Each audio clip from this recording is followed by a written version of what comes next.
Welcome to Movie Night and Game Day. I'm Eric. He's Kyle from the Movie Spreadsheet. We're two dudes who love doing dude stuff. Put the book down, put the recliner up, and we settle in to watch movies and sports. Each week we get together for Movie Night and Game Day. We review and discuss two movies. We complete the weekly challenge. We talk about trending topics in sports. We assign the movies to watch for next week's show. And we end with a weekly subscriber challenge where there's something in it for you. Speaking of, we want you to subscribe, give us a rating, give us a review, and please hit the like button on each episode and share your comments with us. We want you to be a part of the show.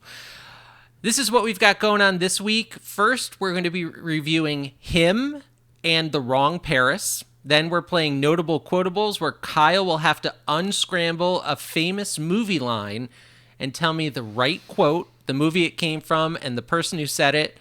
After that, we're going into Game Day. We're going to talk about staggered game start times, NFL overtime, and the ABS challenge system that's coming to MLB next year. So that's what's coming up on the show. Kyle, before the lights dim for the movie, what's new with you? Well, I've got two things that are new with me. One is really minor, but I definitely want to shout it out because I love to play video games.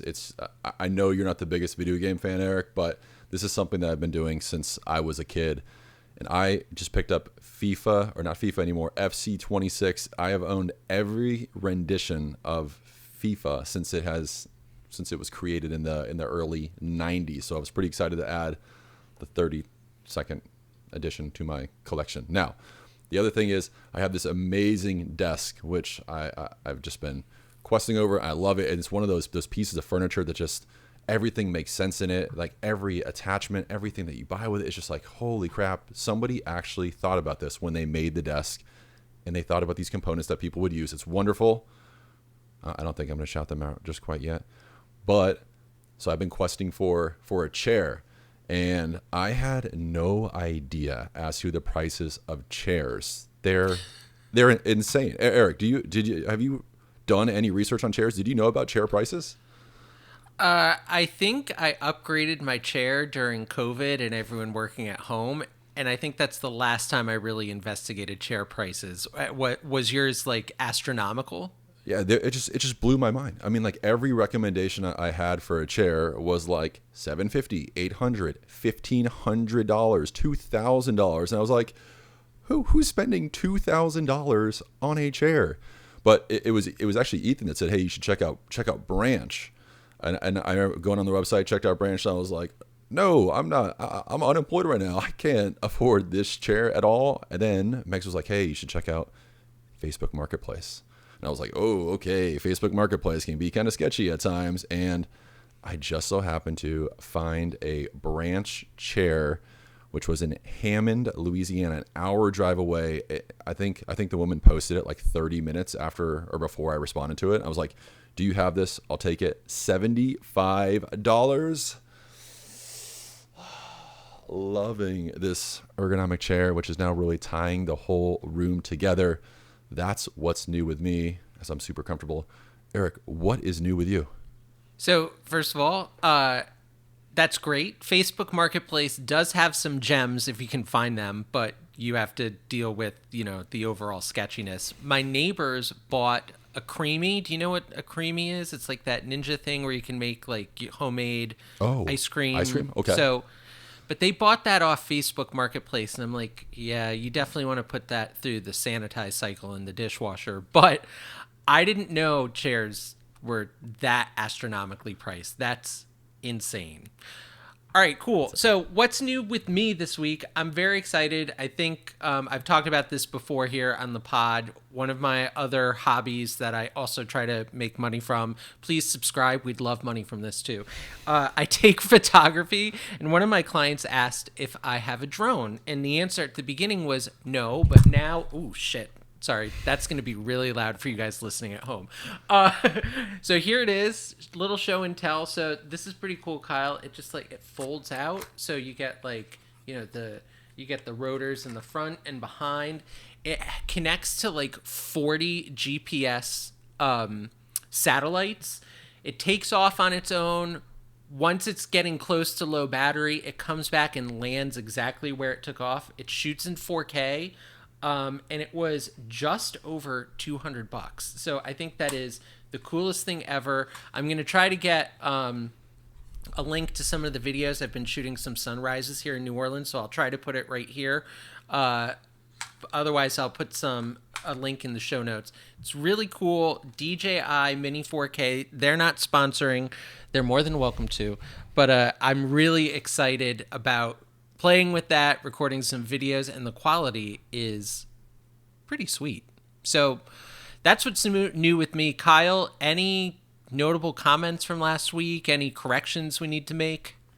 I've got nothing, but I will say that video that you sent me of the drone that you took this morning or whenever you took that, I mean, I think I estimated the drone cost to be thousands of dollars based off the clarity of the drone. And you're like, no, remove a zero. Yeah. So awesome. Really cool. Yeah. And I'll try to get videos. I have 3 up there, but I'll put the video link down here. Kyle, no corrections from last time from me. All right, Nicole Kidman, she's telling us to silence our phones. So that means curtain is going up on movie night. That's where we talk about 2 movies we assigned at the end of last week's show.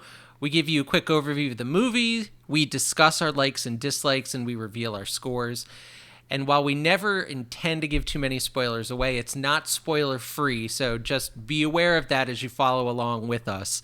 I assigned the first movie we were talking about last week, so Kyle, tell us about the movie Him. All right, let's start with Cameron Cade, who appears to be the heir apparent to Isaiah White of the Saviors. Seems to be like an 8-time Super Bowl winning quarterback who's on his last potential days of being a quarterback. And we have Cameron Cade building up to the NFL draft and gets attacked and finds himself kind of on, in a spot you don't want to find yourself within the draft, which is uncertainty. So he accepts an invite to go to Isaiah White's house to train with him and see if he could potentially be the next savior of, the Saviors. The movie follows that week. And that's what I have. Eric, anything I missed for that description? Nope. That's the only thing I would say. He goes and trains with him, and then some weird shit starts to happen. So, Kyle, what'd you like about the movie? And you know what else doesn't really happen a whole lot? A whole lot of football. That seems to be missing from a movie about football. Anyways, what I like about this movie? Well, I think if you took any 2.5 minutes of this movie, it could easily just turn into a trailer, because this movie was all over the place and was just shot in a way where you never knew what was going to happen next. You never knew what the next scene was going to be. It just really kept me on my toes, and honestly had a decently high entertainment score because I simply didn't know what was coming next. Therefore, I was entertained by it. I also love the way they worked in "Pressure is a Privilege," which is like one of my favorite quotes of all time by Billie Jean King. We should acknowledge that quote, which is great. The injury that Cameron Cade sustains to his head, this movie was able to do something that no movie has ever really made me feel like, which is I felt like I had that injury too. And it was something that I was very conscious of. And I was like, oh, no, don't put your head there. Don't do that. Don't do this. Or when the guy was clipping his hair, you knew it was coming, and it started to make me feel kind of queasy. But, having suffered some injuries and having suffered a head injury is definitely something that you're aware of and that you pay attention to. And this movie kind of brought me back to that in a way I didn't know really a movie could. Also, it's my final point. I love when actors are cast against their type. And I think Marlon Wayans in this role was a fantastic choice for this Isaiah White quarterback. So I love when we break that typecasting. The most notable one for me is when John Malkovich was cast in like Changeling, and you're kind of like, oh, this isn't really, but it works. And I felt like Marlon Wayans here really worked for this movie. Eric, what did you like about him? So,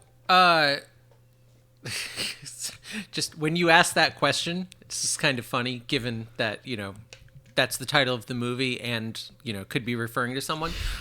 So I really liked the idea of the movie trying to mix horror with sports, and especially like the most popular sport in the States, which is football, whether you want to call this the NFL or college or whatever. I thought that idea was really cool, and so I was excited to go in and check this out. I didn't know too much about it going into it, too, so like seeing it all start to unravel in front of me was really interesting. I try to, just as an aside, I try to get to the theater like 20 minutes after showtime, since now you can assign your seat way ahead of time. So I'm missing a lot of trailers before going in to see the movie. So I thought that was really cool. I loved the sounds in this movie. I thought the music hit at the right time whenever they decided to play some music, but like the hits, the tackles, that the ball bouncing down the hallway and rolling down the hallway, it was like the perfect sound and cadence to that bounce for the eeriness that scene called for. And then the final thing that I'll mention is Cam Cade. Yes, please. You can interpret that however you want. So those are the things that I liked about the movie. Kyle, anything else, or you want to get into your dislikes? No, we can talk some dislikes. I'm All right, ready. let's hear it. Okay, so hear it. let's talk about false pretenses, because I feel like Yep. I was tricked or lured into this movie based really off of two things. One is that Jordan Peele's name is all over, like wherever this movie is posted, Jordan Peele's name is associated with it. And Jordan Peele didn't write it and he didn't direct it. So I honestly don't care if somebody produces something. When I see somebody's name attached to it, I need that to mean writing or directing. And I didn't know. I could have done some easy research, but I bet you a huge percentage of the population went into this movie thinking it was going to be a Jordan Peele movie. And it wasn't. It was a production of Jordan Peele's company. Now, the other thing is, I think there was a false pretense of football, right? Like, I thought there would be a lot more football in this movie than what there was. And because of that, this is easily the worst football movie that I've ever seen because it doesn't really give me enough football. The lighting I found extremely difficult to tell what was going on. I'm going to reference Game of Thrones here. There are times where I was like, who is that? Is that, especially early on at the party scene, I'm like, is that Cam Cade? Is that his brother? Like, who? Because of the lighting and the way it was shot, and even when they were in the bathroom, and you couldn't tell they were in the bathroom, then you realize, oh, he's in a tub, and it's just cinematography wise too. It didn't really work for me. This movie kind of really feels like an hour and a half long trailer. I know it's a weird thing to say, but I just felt like I had more questions after the movie than I did at the start of the movie. And it was just like, what is going on? When are we going to kind of converge to what is really happening in this movie? Dialogue wise, atrocious. I thought the dialogue was so forced. What this feels like to me is like, I'm a 41-year-old, I've taught high school kids. There are teachers at school that try to use the slang that the kids are using, and you sound idiotic, right? If I try to use that slang, that's a little bit what it felt like. Or I'll give another example is when you Kyle, have you kids. got Riz. Riz is one of those words. Riz and what's the other one? Ick, like just stuff like that. Bet, like when I hear somebody say bet, my ears cue up right away. I didn't like the way Cam Cade said bet in the movie. It didn't make a ton of sense context wise for me being around high school kids. That's just my take on it. But I just felt like it's maybe like a kid trying to learn the lingo for the first time to be cool, to fit in with the it crowd. And you're just like, oh, that stands out. That's not something that you would really say or comes across as saying in a way that makes a ton of sense. Finally, I want to talk about that final battle, which we have the build up to the final battle. Obviously, we know it's going to be some form of gladiator battle because they referenced the gladiators like 100 times. And so we finally have the battle, and they're fighting, and just as Cam Cade is standing over Isaiah White, and he goes to issue, like to say his, I guess his like his final line, not his final line, but like the big line, like, you know what the opposite of a savior is. And just as he's about to give the answer, the sound went off. It went like, and it made a bunch of noise, and I was like, what was the answer? What did he say? What is the opposite of savior? I don't know, because of that sound at that time drowned out what he was actually saying. I actually had to go home and look it up, that the opposite of a savior is an oppressor. And then obviously you go out and you have that final battle scene, and I just didn't really make a ton of sense from start to finish. Eric, any comments on my dislikes, and then what dislikes did you have? Yeah, so a couple. First of all your dislikes, it's just a bunch of skibbity. I think I used that right. Maybe I didn't. I totally agree with you on the darkness of the movie. I like gave in my score for cinematography. I brought that score way down because half the time I couldn't see shit. Like, and there's no need for that. A couple other things that stood out to me, like, okay, I get that at the end of the day, this was all part of like a ritual, but this is also leading to the franchise face of an organization, especially something that's so big and beloved like the NFL. Like, we're not supposed to know that that's a part of it. None of that made sense to me. Also, there were other creepy parts. I didn't understand how those other creepy parts kind of like led into it. You know, how Cam was in the sauna, I think, and then all of a sudden someone appeared from underneath the sauna. I just like, I didn't understand how all of that tied together.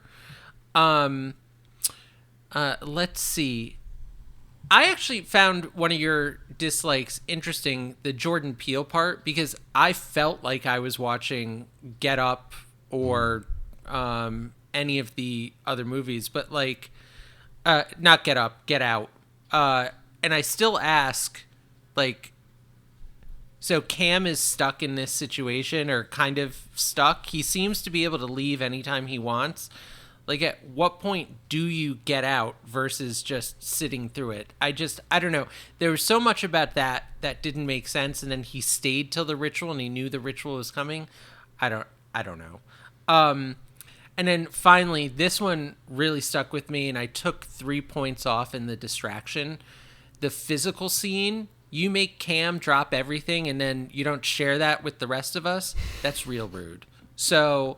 but I mean, just in general, I agree with you. Like, I sat through it and I was like, what am I watching? I didn't know what I was watching. I still am unsure what I saw. And I love that it was 90 minutes. I killed it on length because once we hit about minute 50, I was checking my watch like every 3 minutes. Like, when is this going to be over?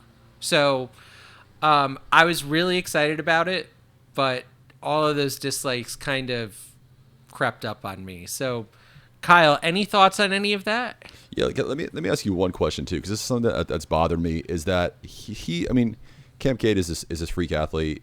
When he's training on that field, the first time he gets attacked, the ball just spins, right? It like spins forever. He picks it up, and then mysteriously there's somebody behind him. They never explain that.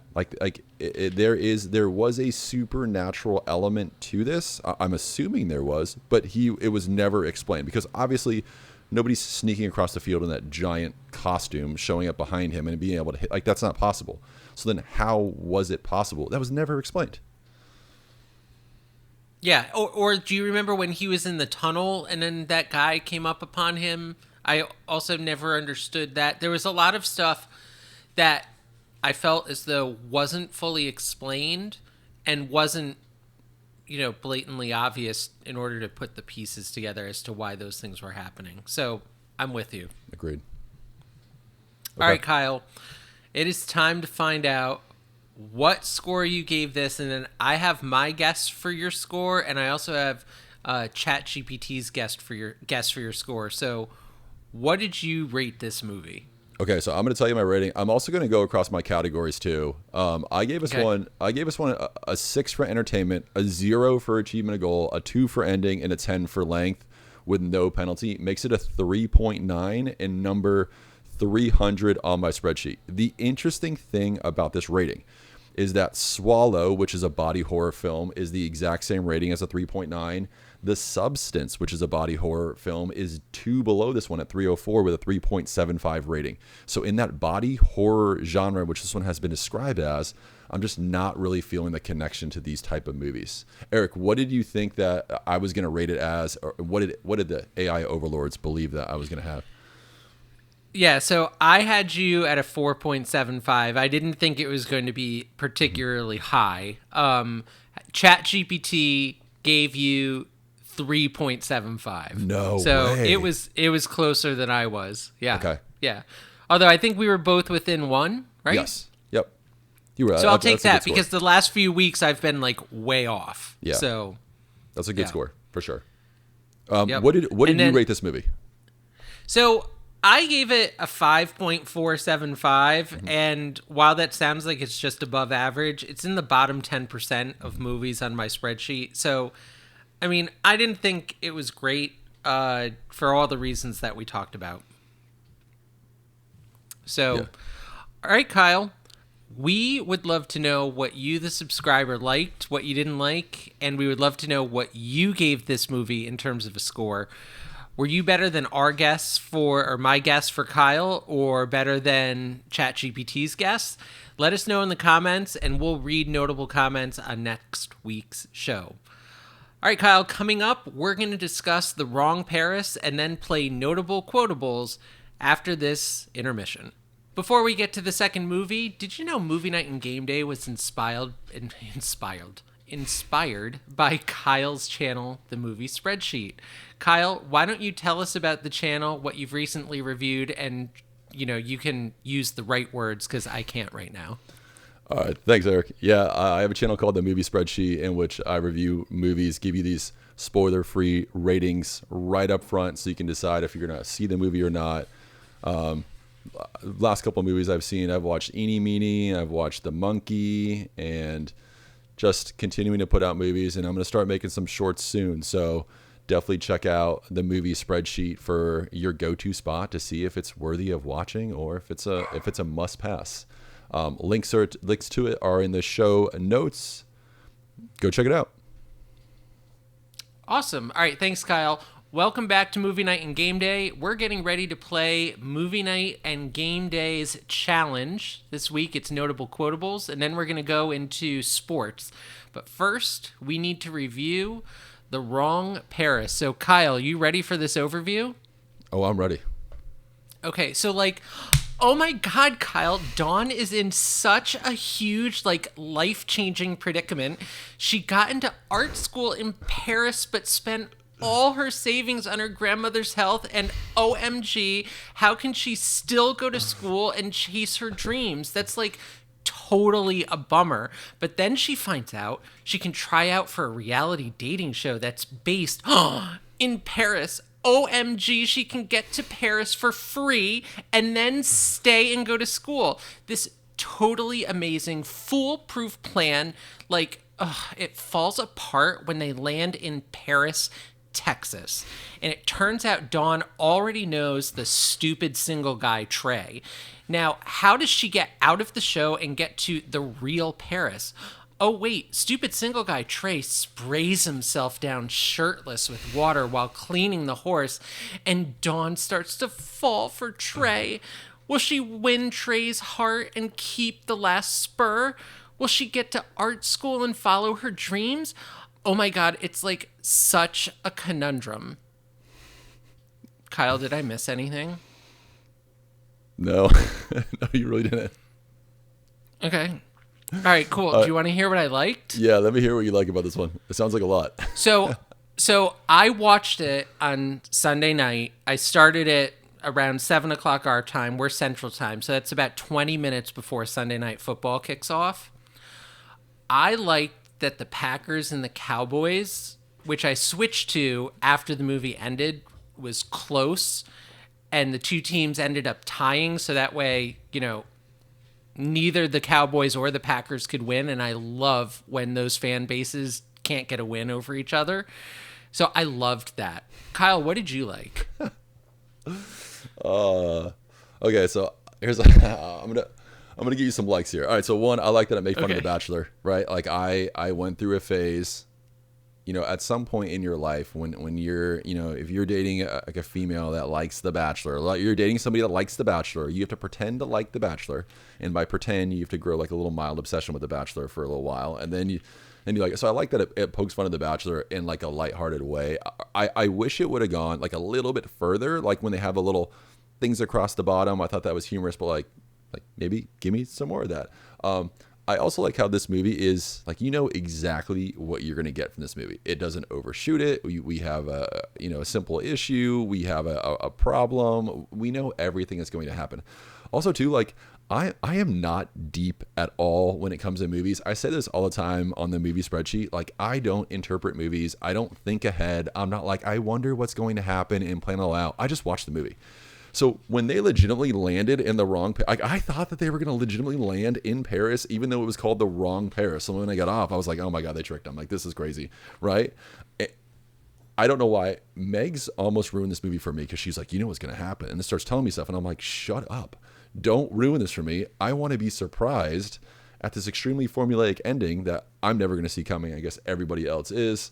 Also, I just found it to be like a pretty easy watch. Eric, what didn't you like about this movie? I don't even know what to say about some of your likes. That's just insane. What did I mean? Basically everything. Like, it's a tried and true formula.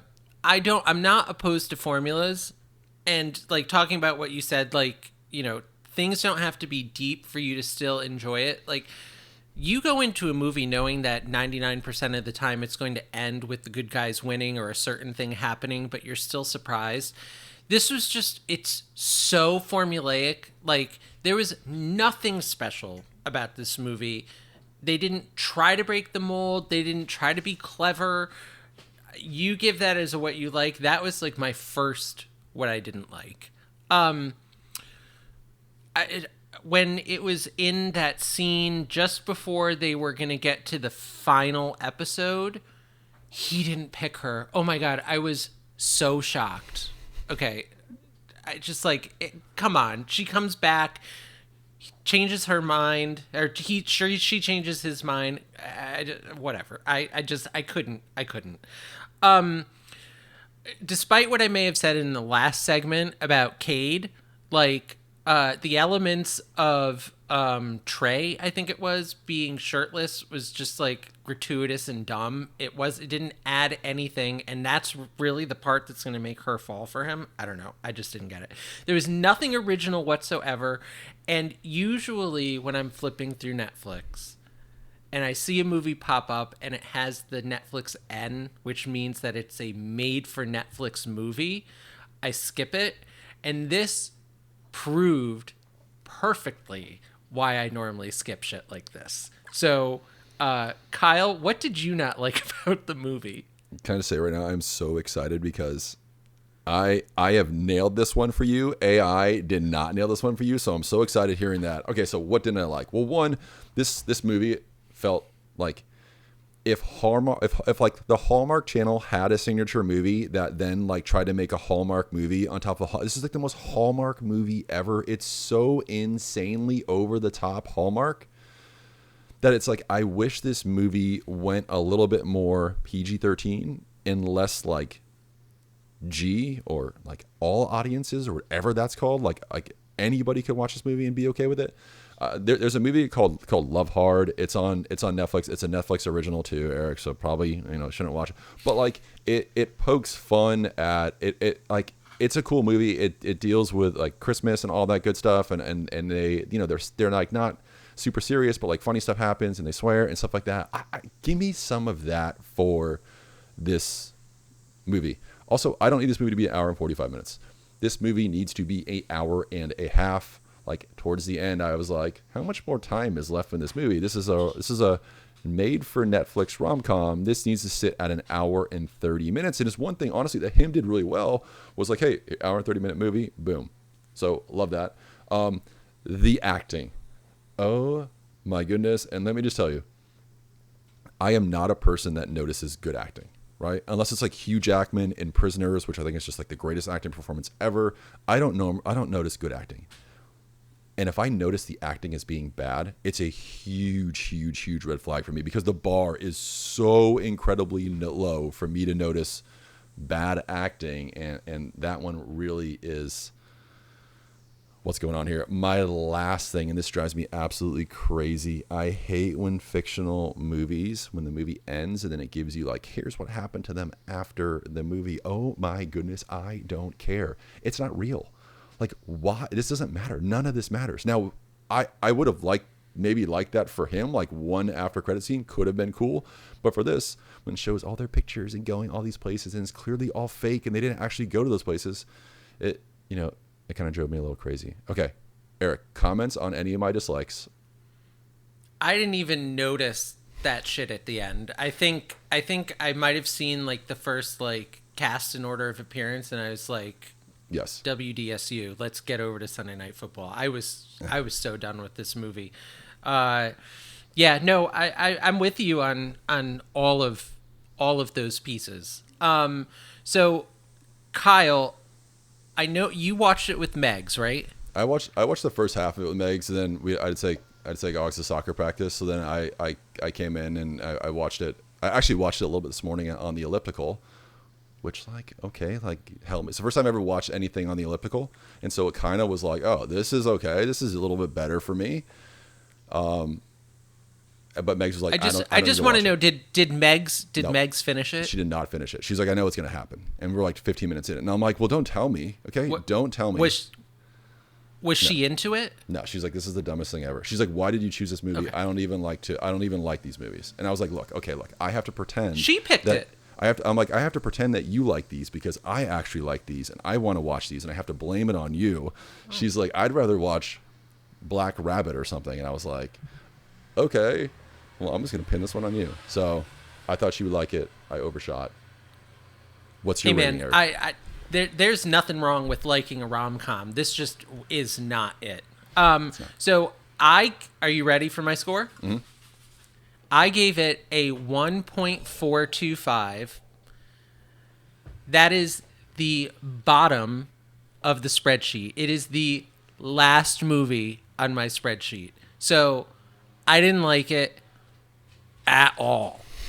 So I took off a full point for that shirtless scene, which may surprise you and the subscribers, but like it was so bad.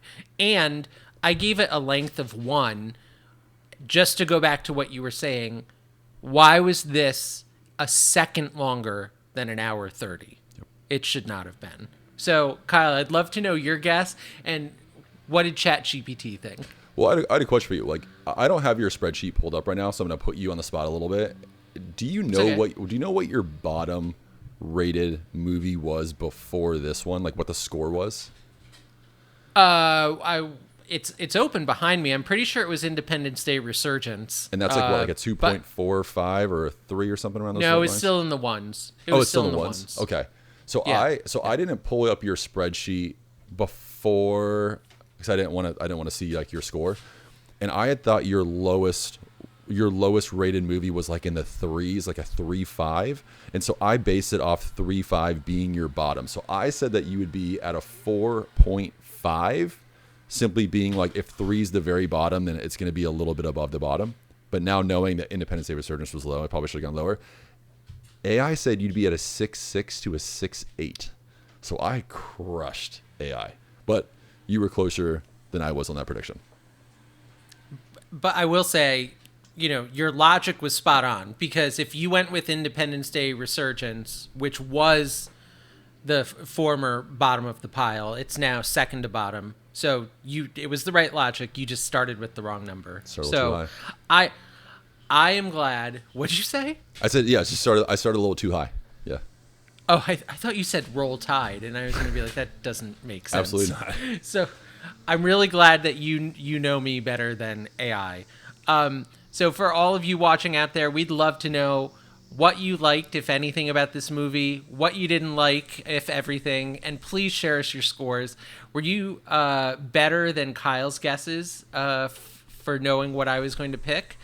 Let us know in the comments. We'll read notable comments on future shows. All right, Kyle, at the end of the episode, we are going to assign the movies to watch for next week. And to determine who picks first, we've got a challenge to compete. And this week, we are playing dun, dun, dun, dun, Notable Quotables. Are you ready? No, but yes, I am. All right, so here's what I did. I have 10 movies and one practice round. I went to the American Film Institute's top 100 quotes from movies since dialogue was introduced. So it's like the last 100 or so years, basically. I asked AI to take 11 quotes and rewrite them. So the meaning of the quote hasn't changed. It's just not quite as clear. So, okay. Kyle, you have 3 jobs, basically. I need you to unscramble the quote and give me the exact wording from that movie. So that has to be exact. Okay. Tell me what movie or franchise that it comes from. Tell me the character or actor who said it. And if you can do all of that without taking a hint, you will get 4 points. So it's 1 point for the correct quote, 1 point for the movie or franchise, 1 point for the character or actor, and then you have a 1 point buffer for hints. Each hint you take is a half a point. Okay. So you can only take 2 points, but you can ask. I'll tell you. You can ask for any of the answers as your hint as well. So you can ask for what movie did this come from. Okay. So you'll lose half a point for the hint and also the point for the movie, but at least you can ask that. So 40 points is at stake. You always give me 75% as a passing grade, so that's 30 points for you. Okay. Are you ready for a practice round? I'm ready. Let's go. Okay, so here's the practice. I was taken from your first greeting.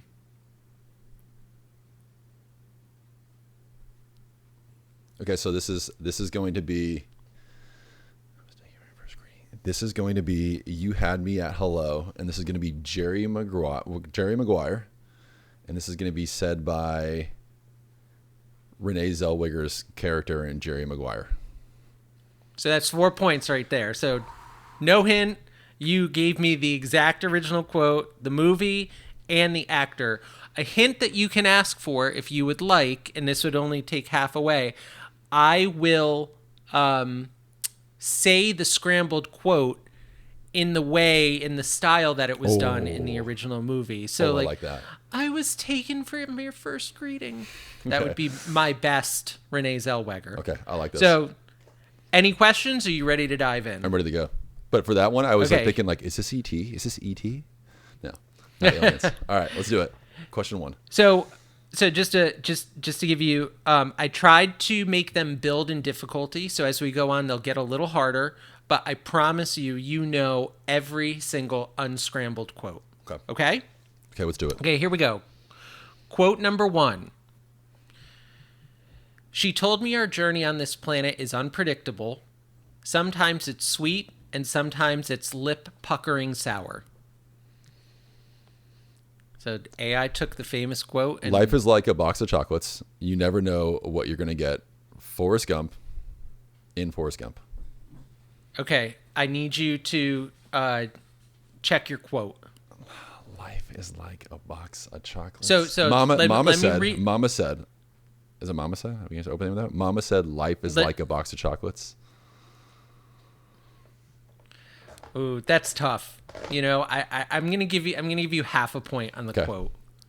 It's my mama always said. Oh, okay. Life is like a box of chocolates. So 3.5. That's not bad. You're ahead. You're on your way. All right. Take it. You good? I'm good. Let's go. All right. I'm feeling really good about this one. Here's number 2.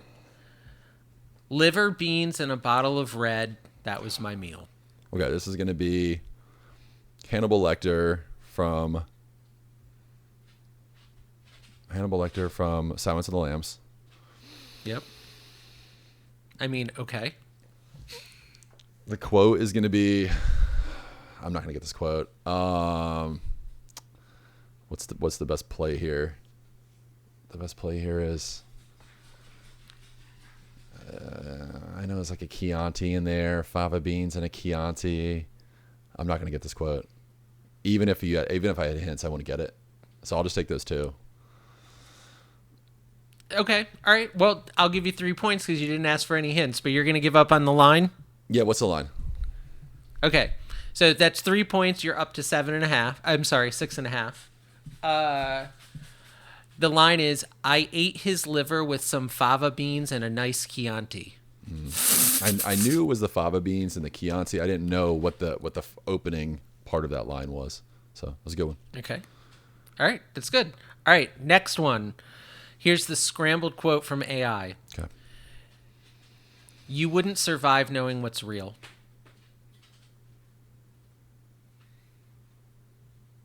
You wouldn't survive knowing what's real. This is A Few Good Men. Now I can...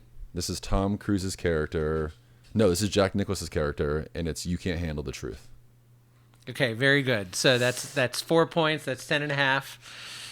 Well done. It was, in case you were wondering, Colonel Nathan Jessup, which is Jack Nicholson. All right, so you're killing this. 10.5 points. You're well on your way to picking first. Okay, it's gonna get a little more obscure. You ready? Yep. I reign over it all.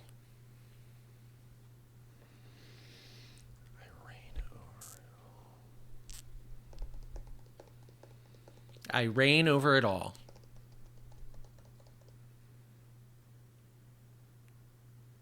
I reign over it all. Okay, so is this?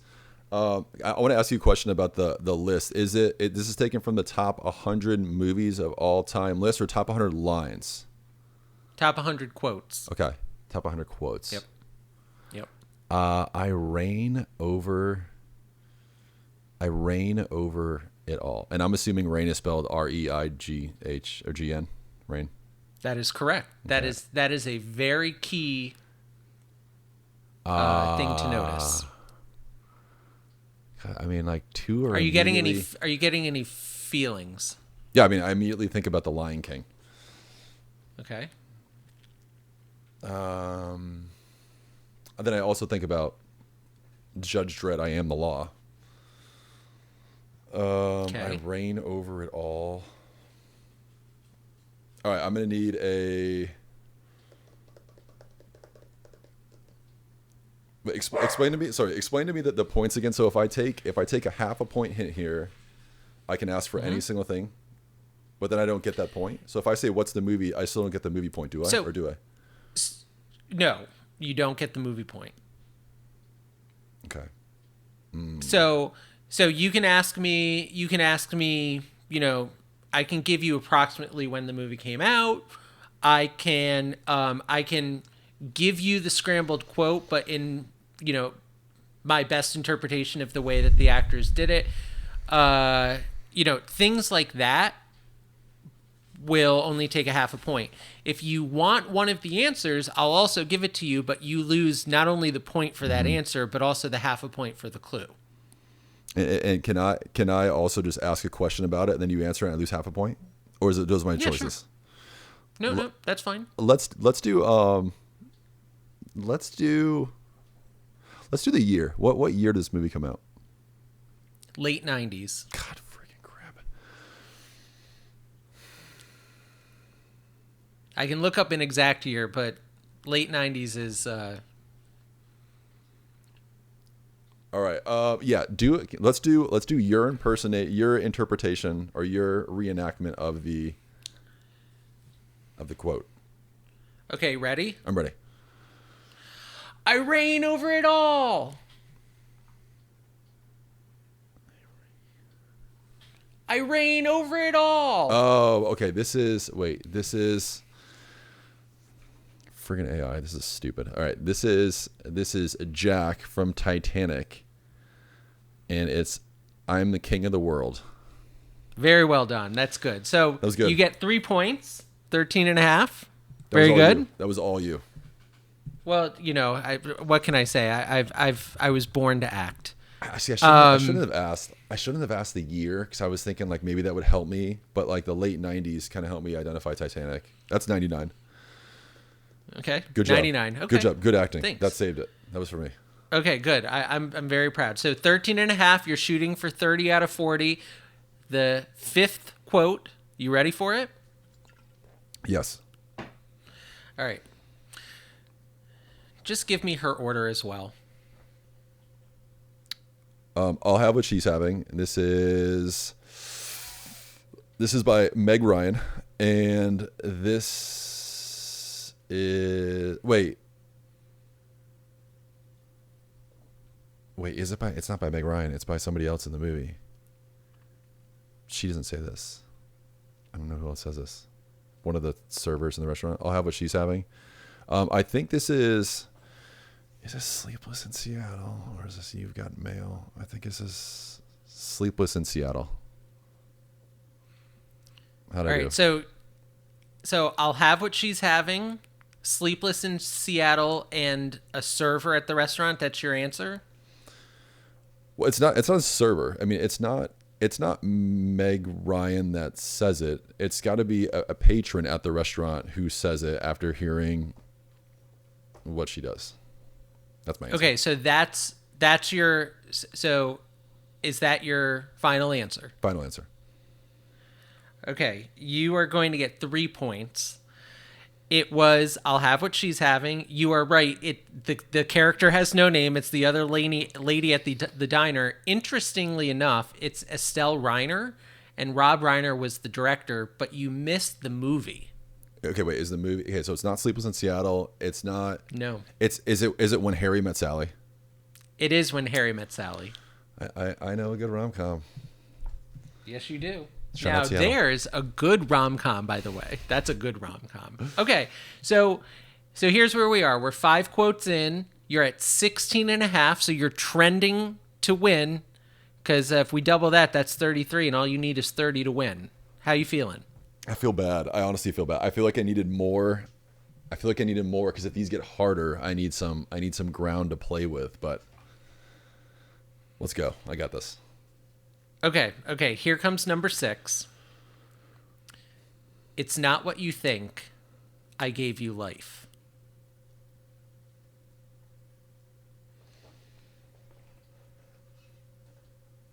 It's not what you think. I gave you life.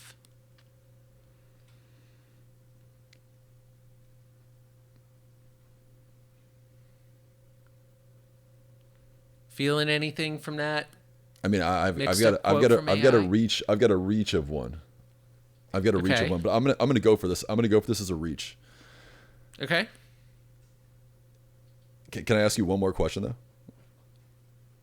Sure. My question is, did you see the order of these? Did you see these quotes in order, and then you arranged it based on how difficult the quote was? So did you see them first and be like, oh, this one's not done that well, therefore I'm going to put it at 6? Like how did you determine the order of 1 through 10? Yeah, so I determined it based on how difficult I thought it would be to go from the scrambled quote to the original quote. Okay. I think this is okay, so I'm going to go So let me answer your question in a different way. It's not that the actual quotes get more obscure. It's more the relationship between the scramble and the quote. Okay, so I'm going to go that this is, and I'm not going to be able to know which one, okay, because I am not a Star Wars guy. I'm going to go Star Wars, and this is said by Darth Vader, and this is, I am your father. Can you add just a little more to the quote? Do I have to say, Luke, I am your father? Is that your final answer? Yes, final answer. Although I think I got the quote wrong. Okay. The quote is wrong. I knew it. So and it is one of the most misquoted. He says, "No, I am your father," because Luke starts off by saying, blah blah blah. I think he was talking about Ben or something. Obi-Wan, and Darth Vader said, "No, I am your father." So I'm going to give you 3. Okay. So you're at 19 and a half. That's very good. 19 and a half after 6. All right, here comes number 7. My goodness. Okay, ready? Ready. Scrambled quote from AI. Catch you on the flip side, Chico. Catch you on the flip side, Chico. Catch you on the flip side, Chico. Okay, so I immediately start thinking about this being like some kind of a like a surfer type movie or something like West Coasty. Catch you on the flip side, Chico. But for some reason, I'm also queuing on Terminator, like Hasta la Vista. Yeah, let's go ahead and go ahead and say it how they say it.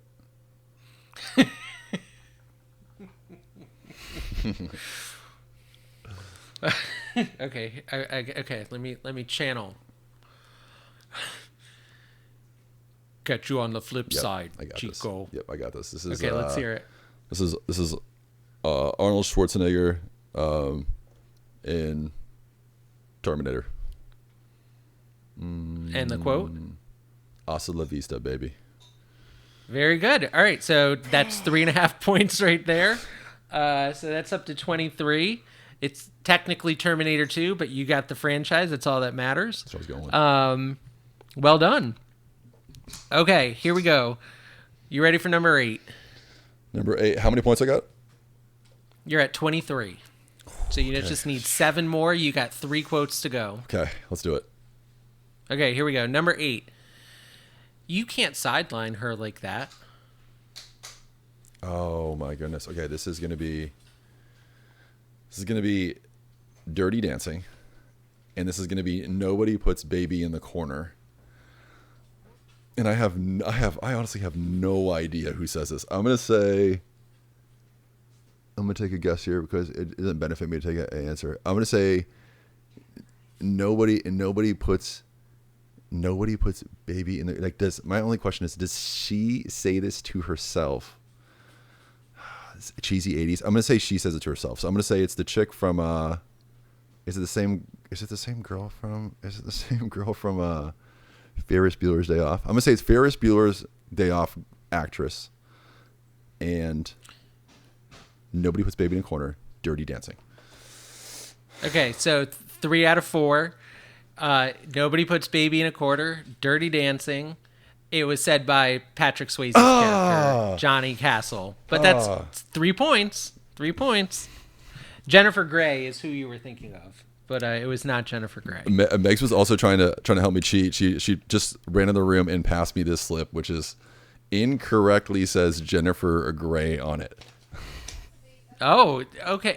You're getting help over there? Sabotage. No, I guess she just came in, startled me a little bit because I didn't know she was home, and passed me a slip which said Jennifer Grey. I didn't use this for the record, okay? Because I don't cheat. I'm not like the Houston Astros. Boom, cheaters.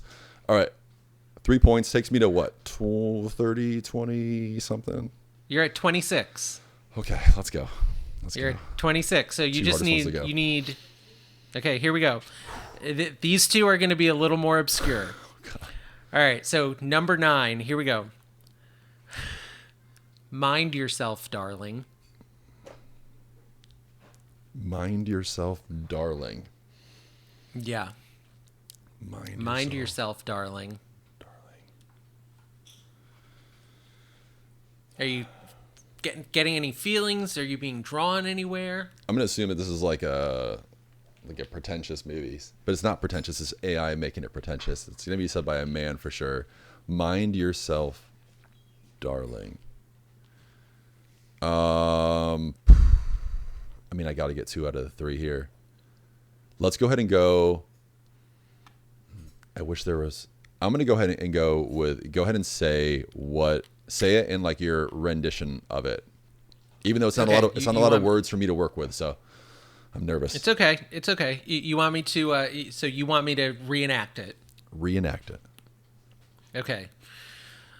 Mind yourself, darling. Okay. All right. That was excellent. This is going to be Austin Powers, and this is Awesome Baby. And yeah, that's it. Oh, said by Austin Powers. Give me the quote again.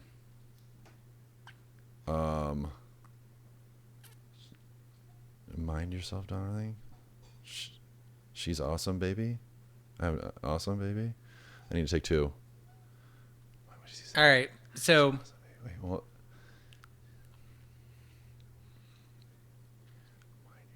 Mind yourself, darling. I don't know. I'm gonna leave it. I'll take the two and put it on the last one. Okay. Well, you get 2.5 because you only asked for one hint. So 2.5. It is Austin Powers in Austin Powers. I think you're gonna hate yourself for this. What is it? Is it Gravy Baby? Oh, behave. Oh, okay. I'm okay. Okay, you're okay. I'm okay. All right, cool. Well, okay. All right, you're at 28.5. So this comes down to the final one. Can you get 1.5 points? Although, did we say what happens in a push? I don't know if we did. Think push goes to the contestant. So I think you win. So 1.5. All right. Quote 10. Are you ready? Ready. This one I think is the hardest one. Oh, great. Existence always carves out its path.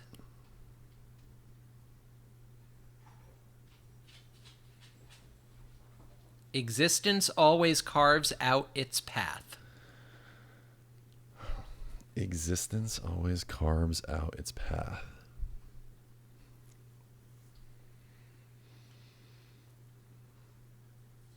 I need 1.5 here. All right, so let's go ahead and do. Let's go ahead and reenact it. Okay. Unfortunately, I don't know how much this one's going to help you, but I will try. Okay. Existence always carves out its path. Existence always carves out its path. So you still have 3.5 points that you can get. Tell me the actual line. Okay, so that's wait, one second. Let me think. Existence always carves out its path. Top 100. So am I gonna have a better? I'm gonna get the movie, but am I gonna have a better shot at getting the exact quote or the person who said it? It's not the exact quote. All right, tell me the exact quote. You want the quote? You can take the quote, the movie, or the actor, and if you can get the other two based on that, you get your 2 points and you win outright. I won't get the quote. I don't think I'll get the quote exactly. That's where I've been struggling. So okay, so you want the quote? I want the exact quote. Yep. Okay, the exact quote is "Life finds a way." Life finds a way.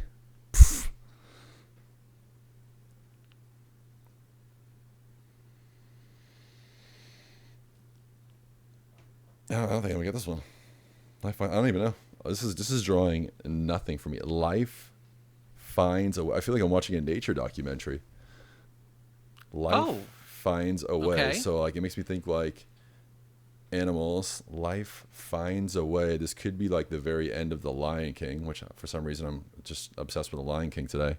This could also be some kind of Disney crap, which is also The Lion King. Let's go like Wall-E, like a Pixar thing. Life finds a way. I'm just gonna go. Dang. I made the right decision. Had I chosen the character, I would have never got this. So life finds a way. What options do I have right now? I've got no options. I got to nail it both up this, don't I? Well, you can take another hint for 0.5 point, but if you ask for the movie or the character, it's over. So, because right now you're sitting at 2. So you can take one more hint for lose 0.5 point, but then I'd need the character or the actor and the movie. Life finds a way. When would they have said this in The Lion King? Life finds a way. Oh. You know what? I'm not taking 0.5 point. I'm not going to do that because then it puts up like this weird 30 push. We're not doing that. We're just going to go for it here. That's okay. You take whatever you want to do. All right, we're gonna go. You're the contestant. We're gonna go. Life finds a way, and you know who would say this? Rafiki would say this. This is something like a wise monkey would say. Life finds a way. So I'm just gonna go Rafiki, and let's go The Lion King, which I'm sure is wrong. All right, so Or is it Mufasa? So what if I said to you, I'm gonna give you one more chance. Okay. I'm gonna take a half point away for a clue. Okay. You are right that it's animals, but you are way too current with animals. These are old animals. Old animals. Old animals. This is like, oh, is this like the Jungle Book? Like the Jungle Book? Like Old animals. I don't know, like just dinosaurs and crap. This is like the Land Before Time or some crap.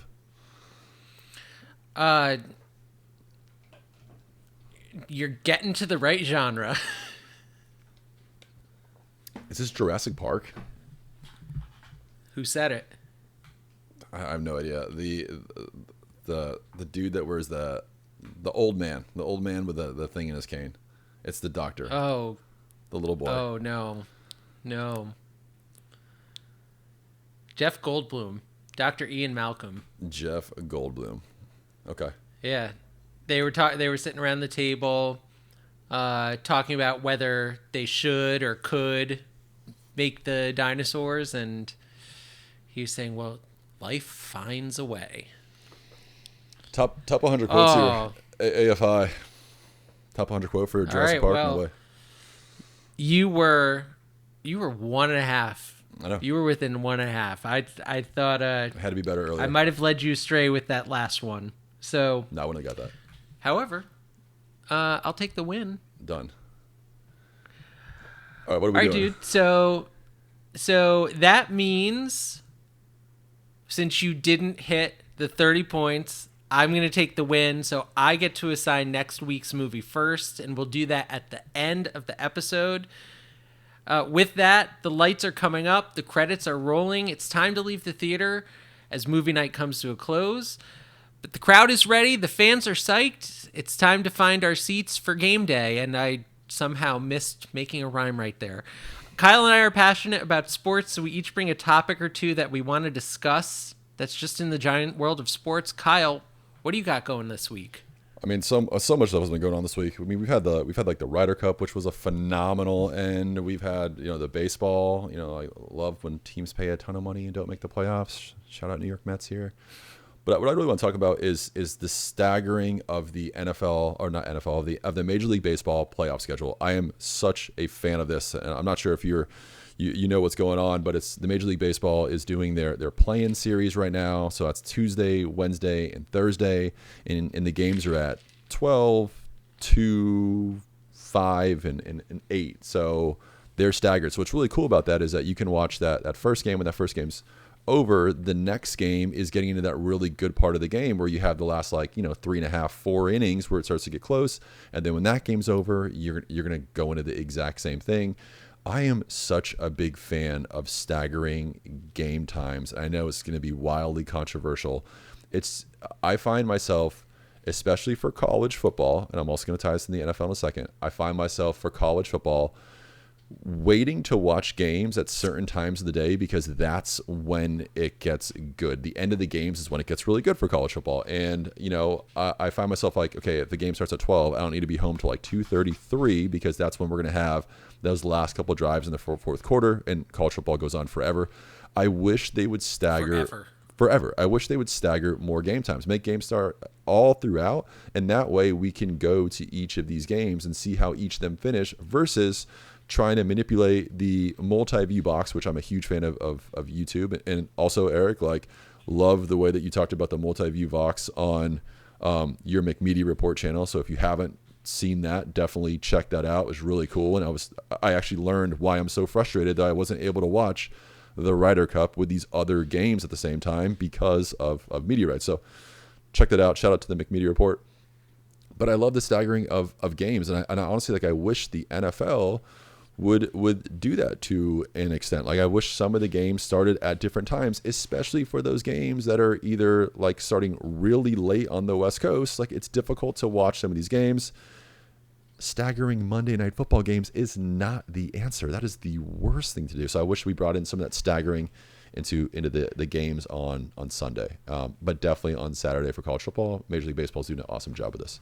Eric, any thoughts on staggering game times versus like two set game times?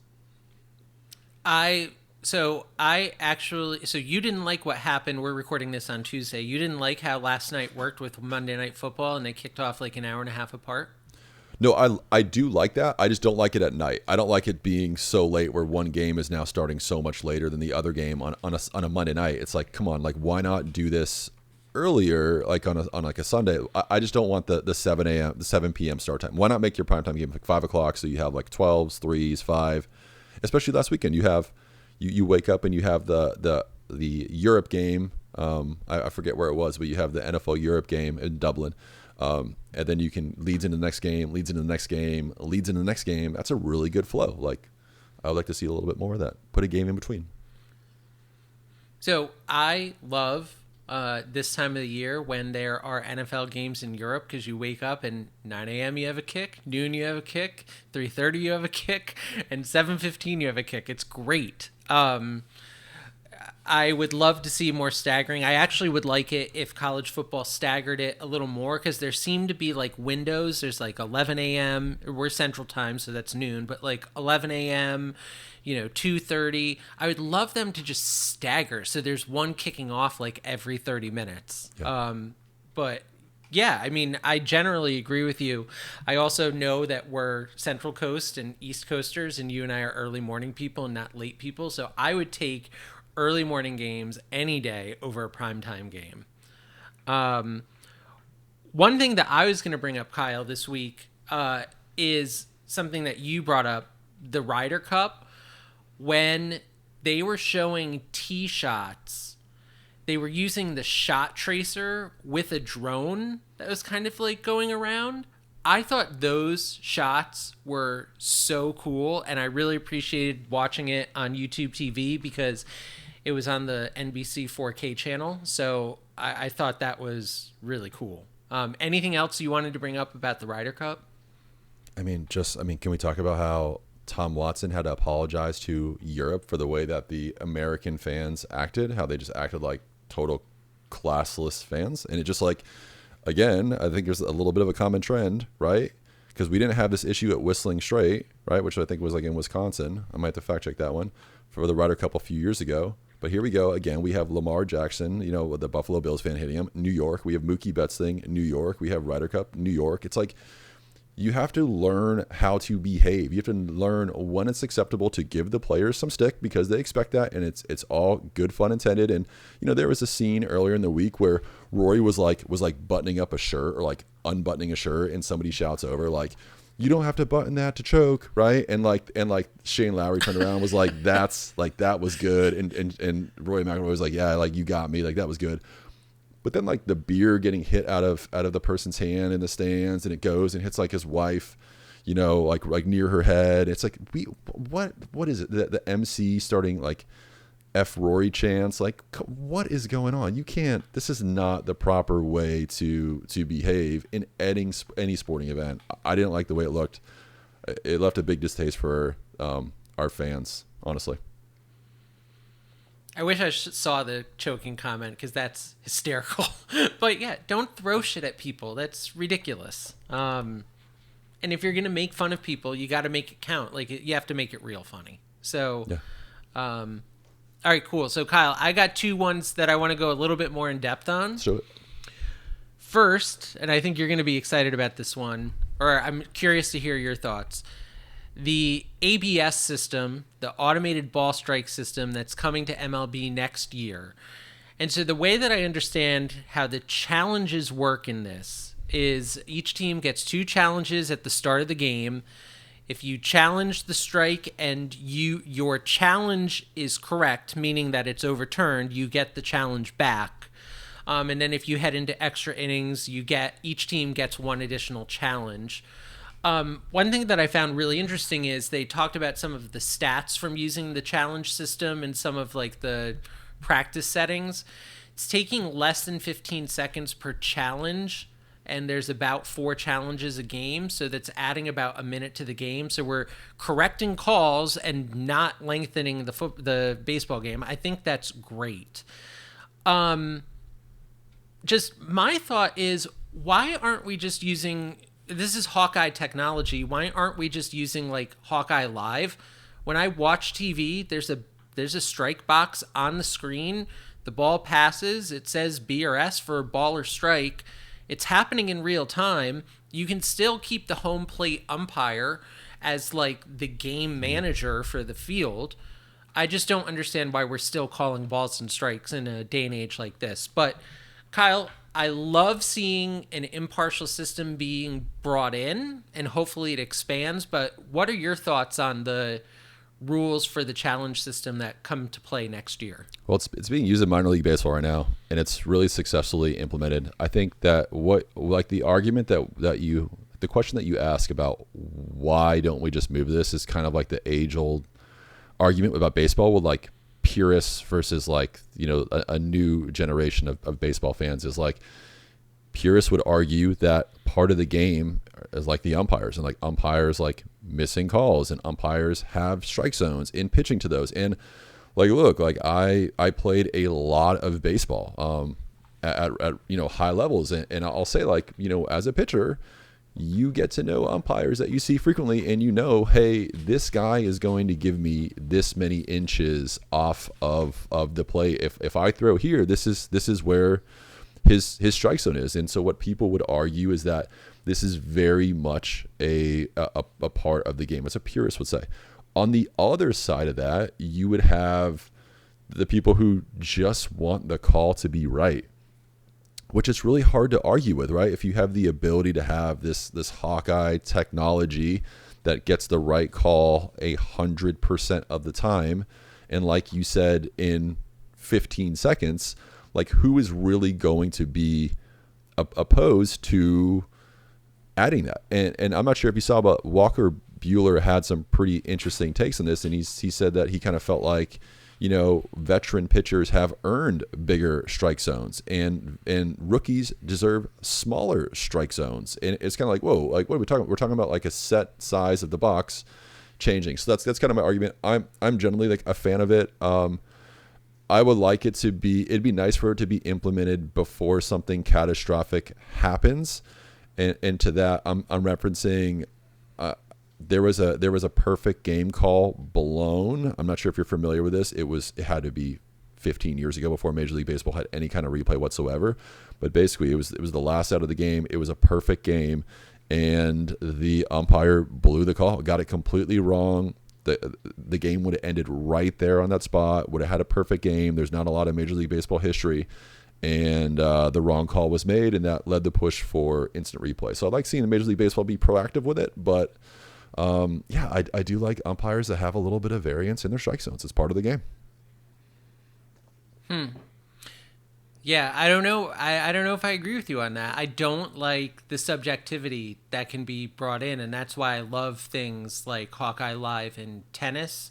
And I really like this challenge system. I just don't understand why it just feels kind of like a middle step before we get to a live system that are going to be calling balls and strikes. Yeah.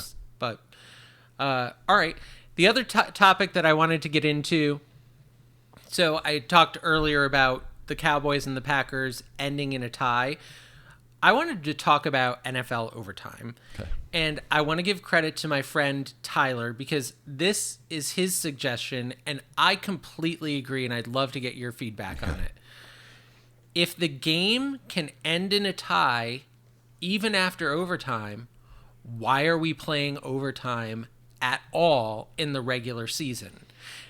So, look, no one actually wants overtimes because the networks and the NFL want the game to be over mostly because like the early game in the 1 o'clock window, they want that over so the big game at 4:25 can be shown, and then they want that game over so it doesn't run into Sunday Night Football. They don't want the night games going on forever because you lose audiences on the East Coast for a big final. They want the games over. They also, and the players also want it over because they don't want to be playing full extra periods when they are already being so rough on their body. Fans also don't want that additional wear and tear because they want their team to remain healthy. They also, fans nor teams, want something to come down to a coin toss. So I appreciate what the NFL did to ensure basically both sides have a possession. But if at the end of an additional 10-minute period, it's just going to still have the same result, what are we doing? I think if we just changed the regular season, postseason is different because you have to have a winner. But during the regular season, I don't understand why we're playing in overtime at all. We should just let it end in a tie, and then hopefully what that means is for a lot of games that are coming down to the last play, maybe it makes you go for the touchdown rather than for the field goal. So, Kyle, thoughts? I mean, this is one of those big arguments that people make against soccer, right? Like soccer ends in ties. So like people who don't like soccer will be like, the game ends in a tie. What kind of a game is that, right? And like that's the argument that football fans generally make. And it's like, okay, like yes, games do end in ties, but for a reason. My thing is like I got to look at you got to look at leagues, and I'm going to shout out the NHL again for being ahead of the curve. You got to look at like the way that leagues are trying to deal with overtime. I think the NHL, I don't know if I said NFL or NHL. The NHL has done it so perfectly, right? You have what they've done is essentially if you get it to overtime, you take two. I think one guy goes off, right? So now you have more ice for each of your skaters, which means it favors the more skilled team, which is great. They play like a 5-minute period, and then after that, if nothing happens, which generally a goal is scored, then they go to a PK shootout, which is wildly entertaining, and everybody loves to watch a PK shootout. So like that's awesome, right? Great job. But the NFL has consistently demonstrated their inability to perfect in overtime. I do think that there has to be one, like we have to have a winner and loser, but I think your point is completely valid. If overtime can end in a tie, then the next logical step would be there has to be some form of sudden death that allows for the game to end very, very quickly. That also still takes into effect like player safety, right? Like for hockey, draining on the body, but nobody's really going to get hurt in a shootout. Like what is that thing that could be done for the NFL? I think that's the big question. But yeah, what's the point of playing overtime if there are ties? That's a point that I don't know who's really going to be able to answer that question. It's a great question. Yeah, with hockey, there are also people who would say like, why should the game that has gone on for so long based on going up and down the ice now come down to penalty shots? Some people can make the same argument about why does it come down to penalty kicks in the soccer game, but at some point after hours of being on the pitch or being on the ice, you need to bring the game to a close. But I've never understood in the NFL, if you're going to force people to play one more period or one more quarter or a partial quarter and still let it end in a tie, what are we doing? Like, either figure out a sudden death and just do that, or let the game end in the tie and then do a full 15-minute quarter in the postseason. So that's my thought. Wait, let me jump in on the penalty shoot. I feel very strongly about this. People mention this all the time in the World Cup. It is a skill. Like taking penalties is a skill. Like I coached a team that won a state championship here. We had to win penalties twice. It's a skill. You have to drill it. I know it's part of the game. And so like I hate the argument of being like, and people make this all the time, it's like, oh, you play all this time and then you just get a kick and that's what determines the game. Yes, but you know that ahead of time. Like everybody knows that. And it is a skill. Just like a free throw is a skill. So yes, that's my thoughts. But also the NFL is not the most fair sport. Like let's be honest. Like what drives me crazy about the NFL is their strive for parity is actually really unfair. Like the way that like who gets into the playoffs, the team, like the strength of schedules, like it's like if whether one of your home games counts as being like a Europe game or somewhere far away, when you play certain teams, when your bye week is, NFL is inherently unfair.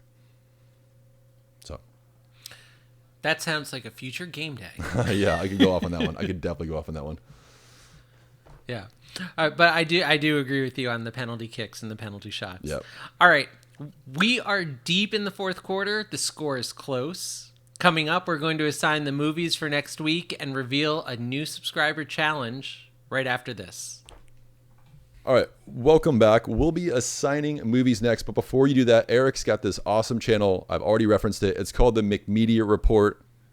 It's great for all your media needs. Eric, what have you covered this week? Yes, so on my other channel, I like to find news stories that I believe are important and they don't get enough coverage, and I try to dig a little deeper into the details, and I spend right around 5 minutes discussing the story, adding in a little commentary every Monday, Wednesday, and Friday. This week, we are talking about the fight between NBC and YouTube TV and digging more into why things like that happen. And we talk about what exactly is a carriage dispute. Will that be resolved? We'll get into it this week, and I'd love for you to check out my channel, The McMedia Report. All right, welcome back to Movie Night and Game Day. We are in the final leg of the relay. Shortly, we'll reveal this week's subscriber challenge, but right now, it's time to reveal next week's movies. Kyle came up just short in the challenge notable quotables earlier, so that means I'm picking first. Kyle, this just came out on HBO Max. It's not a new movie, but it is new to streaming. It was new earlier this year in theaters. It is not on your spreadsheet. We are going to be watching Superman on HBO Max. I'm so excited. I'm so excited to watch this movie. No sarcasm, or that's for No. I'm like I've almost started this like 5 times. I was like, this is going to come up sooner or later. I'm pumped to watch this one. And kind of all right, so we got Superman next week. What else are we watching? Let's stay on HBO Max and let's watch Friendship. There's been a lot of talk around this movie. It gets a lot of good reviews, so I'm kind of excited to watch this one, and it'll be a good juxtaposition against Superman. So Friendship and Superman on HBO. All right, that's awesome. All right, we've got our movies for next week. We don't have to go anywhere. Just stay on the couch. All right. Kyle, what is this week's subscriber challenge, and do we have any updates on the last 2 subscriber challenges? No updates. I've just got these 2 challenges with free money sitting there, episodes 5 and 6. I'm wearing a jersey. If you're a subscriber and you can identify the player on the back of the jersey, I'll send you $5. It's that easy. We got 2 open, and let's just keep it going. Let's do a 3rd week. Let's go. If you can identify the player on the back of this jersey, you're going to need this patch right here. $5. Come on, this is free money. This is honestly free money, and it's getting to a point now where if somebody gets all these, I'm gonna have to Venmo out a decent amount of money in 1 week, which I'm not really prepared for. But I've also got another challenge to celebrate the release of FIFA FC 26. It's not called FIFA anymore. If you're a subscriber and you put your username for FC 26 in the comment section, I'll play you in FIFA, and if you beat me, $5. So chance to get on, discuss movies, discuss sports, and above all, play some FC 26. So 2 awesome challenges. Awesome. All right, that's the subscriber challenge. So it sounds like we actually have 4 open right now. 3 jerseys and then 1 playing soccer with you. So that's great. It's a lot. All right, everyone. A lot of moolah. The clock has reached 0. We've got a winner, and it's time for game day to come to a close. Remember, next week, we are going to be watching Superman and Friendship. Both are available on HBO Max. We want you to watch 2 and be ready to share your likes, your dislikes, your score, and your guesses for our scores. Please subscribe to our show, add in likes, reviews, and comments. Help us get to 1 million subscribers. Kyle, before we sign off, any closing thoughts or comments? No closing thoughts. Been a good week. Eric, how about you? I just want to say congratulations to our mutual friends, Ben and Danielle. They welcomed a new baby to the world. His name is Saul. Saul, get ready. There's a fun ride in life coming up for you. And Uncle Eric's going to take you to a bunch of Saints games and a movie anytime you want to go. Kyle, remind everyone if they want more movies, where can they find your reviews? Check out my YouTube channel, The Movie Spreadsheet. where I give you that spoiler-free review up front. Eric, close us out. All right. Thanks for joining us, Kyle. Thanks for joining us, all of you. Kyle and I will see you next week right here on Movie Night and Game Day.